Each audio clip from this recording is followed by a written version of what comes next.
Hey everyone, it is Shannon, and I am here today to share with you my TBR for Stacking the Series 2020. Woohoo! Yes, we are doing this again. This is a challenge that I participated in last year, and I'm here yet again to do it, even though it's April. Don't tell anyone. And I'm actually going to do two different TBR videos. This TBR is going to be books that I primarily started for my sci-fi, fantasy, and weird exploration, or books of that genre: science fiction, fantasy, urban fantasy, some sort of dark fantasy, horror, and then there's a couple that are just sort of like thrown in there because why not? Because it was the right number for the right stack. And then I'm going to do a separate TBR video for the romance novels that I plan on reading, which will have a little bit of a different structure. Speaking of structure, if you're unfamiliar with how Stacking the Series works, is that it's a challenge that encourages you to read book series. As someone who reads a lot of book series, I would say usually at least 50% of my reading monthly is book series, and it can go up to 75%. Thank you, Brock, for your awesome spreadsheet, so that I have these stats. But yeah, which I'll link down below. So I read a lot of series, and yeah, so this challenge encourages you and supports you to read through series. Usually people start with a minimum of a 5-book stack, and how that works is you pick one series and you read 5 books from that series. You pick another series, you read 4 books from that series. You pick another series and you pick 3 books from that series. Then yet another series, which you read 2 books from that series, and then your lone 1-book stack from one series. So this means you progress your way through multiple different series, and if you do a 5 books stack, you read 15 books total. And I actually just opted to go for a 10-book stack.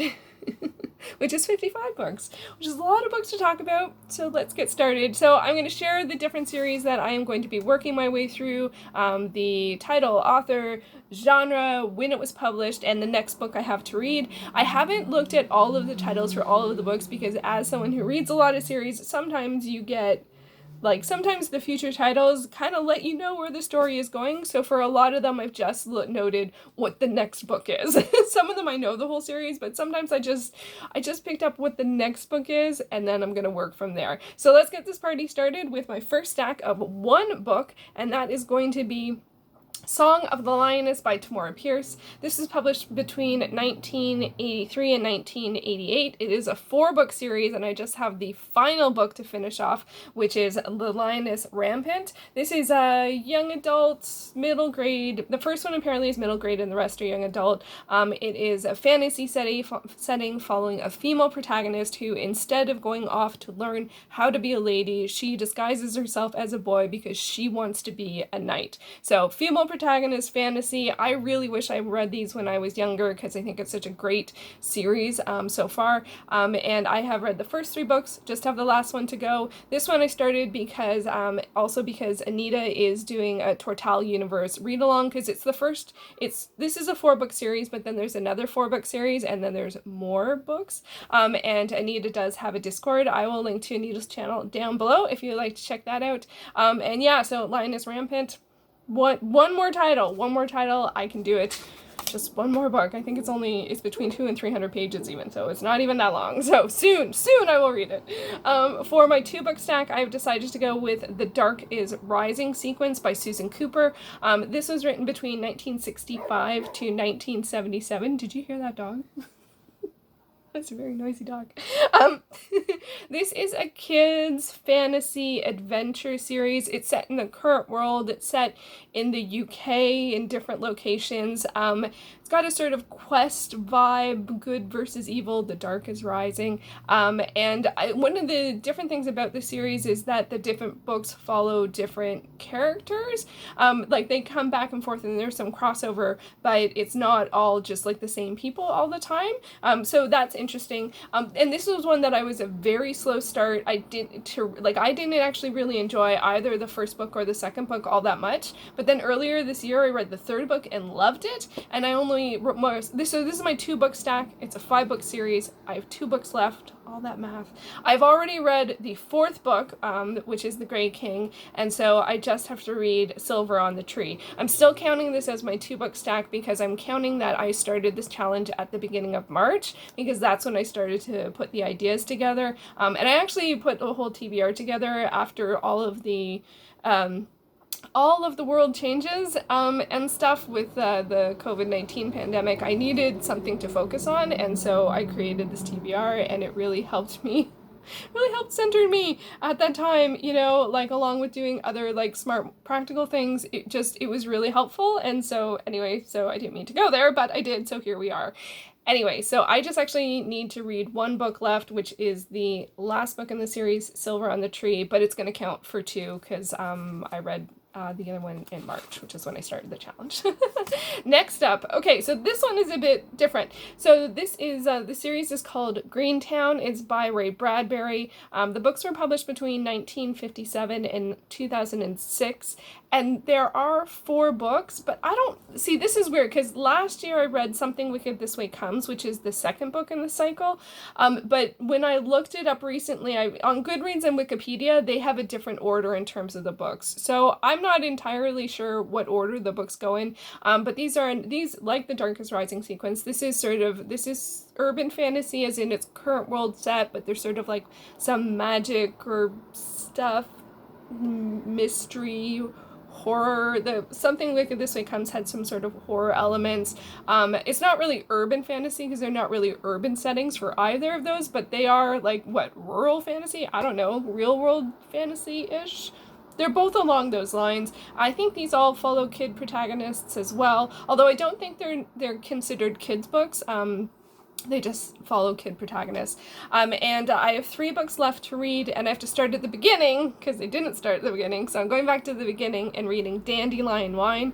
I love Ray Bradbury, so I'm very much looking forward to this series, and I do think eventually I'll try and read all of his works, or maybe at least all of his novels, or he wrote a lot, so there's lots. Wrote a lot? Yeah. Not sure.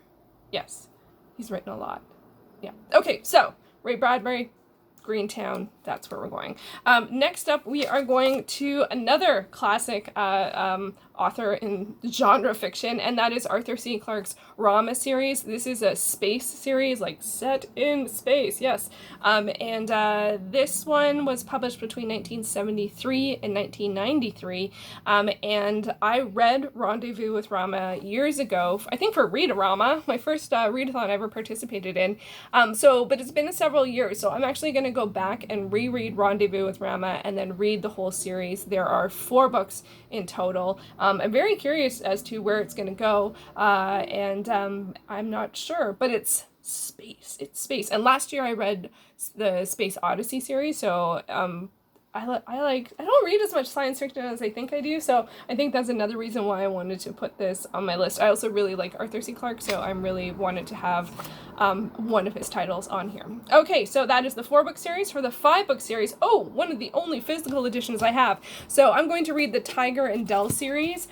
These were published in between 1986 and 2013.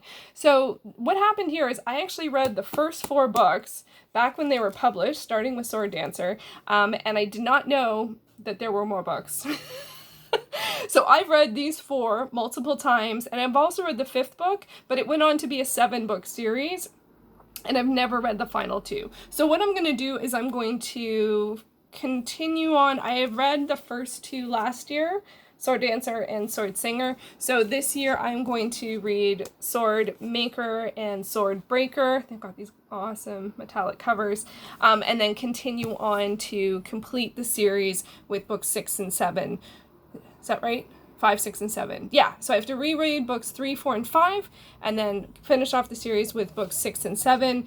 This is a fantasy series set where the north is cold and the south is warm, and it follows Tiger and Dell, who are both sword dancers, one from the north, one from the south. Yeah, I'm really enjoying it. It's one of my all-time favorite series. I just can't believe I never finished it. It just mystifies me. So this year is the year, and I'm currently in the middle of book 3 Swordmaker and really enjoying it. I just really enjoy these books. I just really enjoy them. So that is my 5-book stack. And then we go on to, so this is my riskiest choice. This is my riskiest choice because I haven't read any of these books yet. And this is the series is The Great Double War. It's by Kenneth, Bøgh, Andersen. It is translated from Danish. I have heard about this series from Anita Reads. Hi, Anita. And I'm not sure if it's YA or kids, and it feels kind of like dark fantasy horror kind of something. And this one, it's called The Devils Apprentice, so it sounds like maybe a kid ends up apprenticing for the devil. And I was I wanted to start it last year, but I was reading the Last Apprentice series, which is also follows a kid protagonist, dark fantasy stuff, so it felt a little similar. So I thought this year would be a good year to give it a go. I have the first book. The risky part of this one is they haven't yet all been translated. I believe the 5th book is being translated in May, and I think I saw a release date for the 6th book being translated. So that's why it's a bit risky, and also because I haven't read any of them. But that, I think, is the series in its completion. So I will have read the entire series this year, which holds a lot of appeal. And I'm going to start with the first book, The Devil's Apprentice. I am going to probably wait until I finish the Dark is Rising sequence and the Tamora Pierce novel, because those are both younger titles, and this one follows a younger protagonist, so I thought, and might as well finish those series first, and then I will get to this later. I don't want to leave it too long, though, because it's 6 books. So yeah, so I'm very excited about this option. It's been on my TBR for a long time, and I'm really hoping the final 2 books are translated this year. And yeah, I'm really excited about it. So that is my level 6 stack. My level 7 stack is, okay, yeah, this is another darker one. So this is going to be the stories of Soloman Kane, or the adventures, what is it? This is the Savage Tales. My goodness, the Savage Tales of Soloman Kane. This is by Robert E. Howard. Now, these ones are actually stories. So that's why I got a little creative as we creeped up in the numbers. These are closer to 20 to 50 pages long. And, some of like the Rama series and even the Sword Dancer series or the Tiger and Dell series, those are more like 400 to 500 pages. So I wanted to have some shorter titles, and having a stack of 7 with shorter titles, I was like, yeah, so I hope that's not cheating. If it is, too bad, I'm still doing it. Okay, so these are, I forgot to say that for the Great Devil War, they were published between 2005 and this year. Okay, so Soloman Kane, this is by Robert E. Howard. They are 7 stories, but there are also some fragments. It's a little hard to tell, and again, because I haven't read them yet, I don't want to do too much research, but we will see how it goes. And these were published between 1928 and 1932. I have already read the first 2 short stories, which are Red Shadows and Skulls in the Stars? Skulls in the Stone? Skulls in the Stars. I read it this like 2 weeks ago. I can't remember the title. I don't actually understand what the title meant, which is why it's hard to remember what the title was. Anyway, I'm really enjoying these. If you're unfamiliar with this, like Soloman Kane as a character, he's sort of a Puritan. You can tell by his hat, of course. These are sort of dark paranormal horror stories. But he's like, he's goes sort of like by his own code kind of thing, and it doesn't feel like he's scared of anything, and he will take on, like, he has his own moral code, and which can be a scary thing, but so far I've enjoyed them. Anyway, I was thinking, my brother suggested them to me, because this author also wrote the Conan stories, and he said I might like Soloman Kane better. So far I have. So there is a sort of righteousness to them, but it depends on whether or not you agree with what he's being righteous about. So we shall see how things go. The next one that I'm going to read is the 3rd story, which is Rattle of Bones. So that is my stack of 7. On to the stack of 8. And we have, the 20-sided Sorceress. This is an urban fantasy series by Annie Bellet. This is one that I started ages ago and I just haven't got back to. They are shorter works, which is another reason why I'm happy to have it as a higher stack. It's an urban fantasy series. The protagonist is a sorceress, and it's a world where you know, it's not known that there are people that can do things, you know, like being sorceresses. And even in this world, being a sorceress is almost mythical. So she doesn't let people know that that's what she does, but she is friends with a bunch of shifters, a bunch of shapeshifters, and she also runs a gaming shop. So it has this sort of like double-edged, like double layer of not only being urban fantasy and that she's a sorceress, but she also, like, you know, I don't know if she runs the Dungeons and Dragons game or if someone else does, but it's like she runs a gaming shop and she like games with her friends. So it's kind of who are like shifters and stuff. So anyway, I really enjoy I've read the first two already, and like years ago, and they're usually mysteries, like, you know, helping someone out in a way. It kind of reminds me of the Mercy Thompson series in that sense, that there is a overarching plot, but generally story, like book by book, there is sort of like a mystery or someone to help or something to solve or something to find or, you know, something to work through or whatever. So yeah, so they feel like in the same way. They are, for me, they're very, very fast reads. So that's why, again, it's okay that it's a higher stack. So the next one for me to read is book number 3, which is Pack of Lies. And so I'm going to be reading books 3 to 10. And these were published in 2014 up until 2020. So the final book actually just came out in March, and it is the final book. So yay! Because a lot of urban fantasy series or paranormal romance series, I do find they just tend to keep going. So that is my book of 8. No, my book of 9, my stack of 9, I'm taking some liberties, and I am going to be reading plays by Ibsen. This is because originally I picked something else, but it ended up being unavailable because the libraries are closed, so I can't actually get to the library. So again, that was something that was a big challenge last year, was having to get physical editions. So a lot of these are available either through Scribed or through the library or public domain. Heck, a lot of them are public domain. These actually might be public domain, but I'm reading them on Scribed because they have one complete works of Ibsen, which is like 9,000 pages. There's a lot of filler in it. Anyway, so if you're unfamiliar, Ibsen is a Norwegian playwright, and he is a modernist. He wrote plays between 1850 and 1899. So far this year, I have already read 2 that I'm counting for the stack because I read them in March, and that was Cataline and the Burial Mound. And this is one of the ones that I actually have chosen what I am going to read, because I started at the beginning, like Cataline is, I don't know if I'm saying that right, Catalina? It was the earliest work, and so I picked like a bunch of the notable works and then also some of his earliest work, but I didn't pick all the things because eventually I do want to read them all, but I do want to have some left over that are ones that I'm going to look forward to. So anyway, these are the 7 remaining titles that I plan on reading, which is Lady Inger of Ostrad, The Vikings of Helgeland, Brand, Peter Grint, or Gint, there's no R in there, Peter, I don't know how to say it without an R, so Peter someone, Peter Gint, Love is Comedy, An Enemy of the People, and Rosmersholm. Yeah, I'm not sure I'm saying that right. Rosmersholm. So they all are in my lovely handwriting. So I'm going to work my way through more of Ibsen. I think The Wild Duck, I love that. I've read that twice. A Doll's House, love that. Those two just... And then already this year, The Burial Mound. Loved it.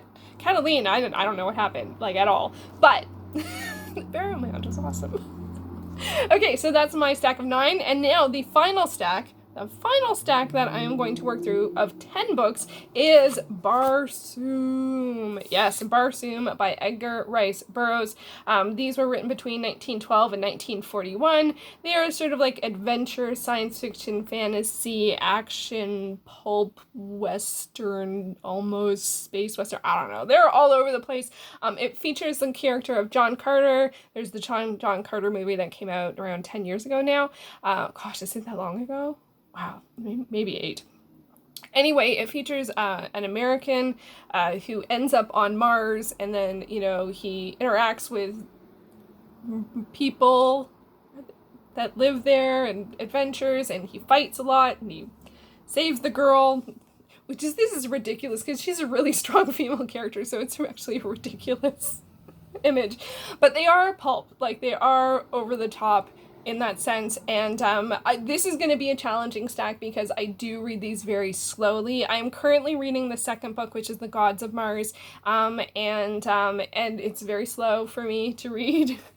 But they are only sort of like 200 and 250 pages, so I am really surprised that I put this on my 10 book stack. But to be honest, there weren't a lot of series that have 10 books in it that I still need to read, so Barsoom it is. And even if I only get halfway, you know, that's still lots of progress. Although, of course, I plan on reading all the books, all 55. I've already read like 3, a couple, I don't know. And then I'm in the middle of a couple more. But overall, if I get through everything, it will be 55 titles. I guess I can't say books because Soloman Kane is short stories and the plays of Ibsen are, of course, plays. But still, I'm really happy with this. It was a challenge to figure out what to choose, but I did, as I've already said, preface, like, what's it called? Not predetermine, prioritize if I could get to the end of a series. So if I had a 10-book series left to finish, that's the one I chose, which is one of the reasons why I chose the Barsoom, is because I think it's the only 10 books left in a series, other than Blade of the Immortal, which I have to get from the physical library, but they're all closed and I don't know when they're going to open. So we're not doing that. We're working with things that are available. John Carter's, the Barsoom series are definitely public domain. Soloman Kane probably is. Ibsen probably is. The Tiger and Dell, I own most of them. And a bunch of them are unscribed. The Tamora Pierce series is all unscribed. The Darkest Rising sequence is unscribed. There's several of the Ray Bradbury titles from Greentown unscribed, and and the 20-sided Sorceress are also unscribed. So the Great Devil War is the more challenging one because I have to wait for the last 2 books to be translated, and I do have to buy them. I do have the first one on Kindle, and I don't mind. Like, they have bind-ups for books 1 and 2 or 3 and 4, which I think the bind-ups are like $7 Canadian, so you know, it's no big deal. And also, like, everything else I either already own or get through Scribed or from the library. So if I buy 5 books and it's probably, going to be like $20?